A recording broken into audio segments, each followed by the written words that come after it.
ओम नमो भगवते वासुदेवाय. सार्थ सुबोध ज्ञानेश्वरी. लेखन आणि वाचन सौ मनीषा भास्कर अभ्यंकर, महाराष्ट्र, मिरज 416410. अध्याय 5. कर्मसन्यास योग. 29वा भाग आहे. निवृत्तीनाथ ज्ञानदेवांना कल्पना विस्तार आवर्ता घ्यायला सांगतात. ओव्या आहेत 141 ते 143. ज्ञानी मनुष्याच्या ब्राह्मी स्थितीचे वर्णन करता करता ज्ञानदेव उत्प्रेक्षावर उत्प्रेक्षा करत गेले. शेवटी निवृत्तीनाथांनी त्यांना कल्पना विस्तार आवर्ता घ्यायला सांगितलं. निवृत्तीनाथ ज्ञानदेवांना म्हणतात, तू संत स्तवनी रचसी तरी कथेची से न करीसी, की निराळी बोल देखसी सनागर. तू जेव्हा संतांच्या स्तुतीत तन्मय होतोस तेव्हा चालू विषयाचे स्मरण तुला राहत नाही आणि विषयाला सोडून पण चांगले बोल तू बोलतोस. परी रसातिशयो मुकुळी मग ग्रंथार्थो दीपू उजळी, करी साधू हृदय रावळी मंगळ उखा. परंतु हा रसाचा अधिकपणा आवर्ता घे आणि आता ग्रंथाचा अर्थरूपी दिवा प्रज्वलित कर. तू सज्जनांच्या अंतःकरण रूपी मंदिरात मंगलकारक दिवसाचा प्रातःकाल कर. ऐसा गुरुचा उवाईला निवृत्ती दासासी पातला, मग तो म्हणे कृष्ण बोलिला तेची ऐका. याप्रमाणे श्री गुरूंचा इशारा निवृत्तीनाथांचे शिष्य ज्ञानदेव यांना मिळाला. मग ज्ञानेश्वर महाराज म्हणाले, श्रीकृष्ण जे म्हणाले तेच ऐका.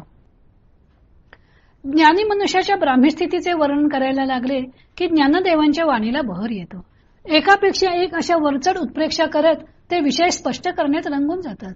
त्यातून त्यांची कवी प्रवृत्ती अधोरेखित होते. त्यामुळे त्यांना पुन्हा मूळ विषयाकडे आणावे लागते.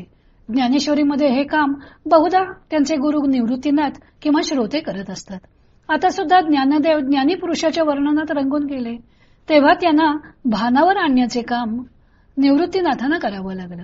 निवृत्तीनाथ ज्ञानदेवांना म्हणतात की अरे हा आता तुझ्या बोलण्याचा विस्तार आवर्ता घे. जेव्हा तू संतस्तुतीस रमतोस ना तेव्हा चालू विषयाचे स्मरण तुला राहत नाही. चांगले बोलत असलास तर विषयांतर करतोस. निवृत्तीनाथांचे शब्द आहे की निराळी बोल बोल देखसी सनागर.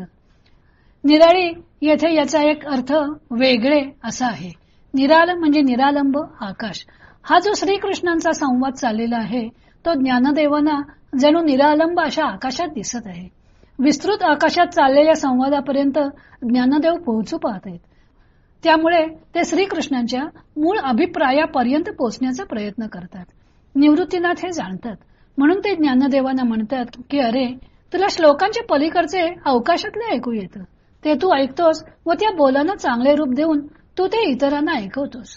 असे सांगून ते ज्ञानदेवांना रसाचा आविष्कार आवर्ता घे व आता ग्रंथातील अर्थरूप दिवा प्रज्वलित कर व सज्जनांच्या हृदय मंदिरात मंगलदायक ज्ञानाचा उजेड कर असं सांगत आहेत. येथे ज्ञानदेवाने ग्रंथार्थावर दिव्याचे, सज्जनांच्या हृदयावर मंदिराचे रूपक केलेले आहे. मंदिराच्या गर्भगृहात देवाची मूर्ती असते. तिथे दिवा प्रज्वलित केल्यावर त्या मूर्तीचे रूप दिसून येते. तसेच सज्जनांची हृदये ही जणू मंदिरेच आहेत. तेथे गर्भगृहात गीता ग्रंथरूपी मूर्तीची प्रतिष्ठापना केलेली आहे. पण त्या मूर्तीचे रूप प्रकाशाशिवाय कसे दिसणार? म्हणून निवृत्तीनाथ ज्ञानदेवांना ग्रंथार्थरूपी दिवा प्रज्वलित करण्यास सांगत आहेत. त्यामुळे गीता ग्रंथरूपी देवाचे दर्शन स्पष्टपणे होऊ शकेल व हा दिवा प्रज्वलित केल्यावर सज्जनांचा हृदयरूपी गाभाराही प्रकाशित होईल. एकदा हा गाभारा प्रकाशित झाला की सामान्य जनांना सुद्धा त्या देवाचे दर्शन घेता येईल. श्री गुरूंचा असा इशारा मिळताच ज्ञानदेव भानावर आले व पुन्हा ते ग्रंथार्थ निवेदन करू लागले. ब्राह्मी स्थिती प्राप्त करून घेणाऱ्या ज्ञानी मनुष्याची आणखी काही लक्षणे श्रीकृष्ण पुढील श्लोकात सांगणार आहेत ती आपण उद्या पाहू.